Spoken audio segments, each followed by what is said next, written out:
நாங்கள் என்ன கேட்குறோம், அந்த சம்பவம் நடந்த பிறகு ஒரு முதல்வருடைய கடிதம் அவமரியாதையாக நடத்தப்பட்ட பிறகு கண்ணூரில் மாநாடு நடக்கு. சிபிஎம்னுடைய இவர் அந்த கடிதம், நன்றி கடிதத்தை திரும்ப பெற்றிருக்கணும். இவர் பெற்றிருக்கணும், பெறல. இந்த அரசு ஒழுங்காக நடந்துக்கல, தமிழர் விஷயத்துல துரோகம் பண்ணிருச்சு, கண்டிச்சு இதை நான் திரும்ப பெற்றுக் கொள்கிறேன்னு இந்த மாநில முதலமைச்சர் அதை செய்திருக்கணும், செய்யல.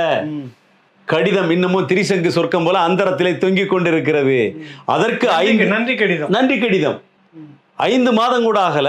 கண்ணூர்ல மார்க்சிய கம்யூனிஸ்ட் கட்சியினுடைய மாநில மாநாடு நடக்கு. அந்த மாநாட்டினுடைய சிறப்பு அழைப்பாளர் திராவிடத்தை பத்தி பேசுறாரு. எல்லோரும் திராவிடர்கள். சொல்லுங்க, தெளிவா சொல்லுங்க. அப்போ அந்த கம்யூனிஸ்ட் கட்சியுடைய மாநில மாநாட்டுக்கு அழைப்பு கொடுக்குறாங்க. நம்முடைய முதல்வர் என்ன செய்யறாரு, இந்த நன்றி கடிதம், இந்த வரவிட்டுதல் தொடர்பான எந்த விஷயத்தையும் பேசாம நான் வாரேன் போங்கன்னு சொல்லிட்டு இங்கிருந்து போய், நான் ஸ்டாலின், நம்முடைய முதல்வர் சொல்றாரு, நான் ஸ்டாலின்னா உங்களுக்கு யாருன்னு தெரியும், எங்களுடைய அரசு திராவிட அரசு, இந்த அரசும் கேரளாவை ஆளக்கூடிய பினராயி விஜயன் தலைமையிலான அரசும் திராவிட அரசு தான் என்று சொல்லி கைத்தட்டல் வாங்கினார்.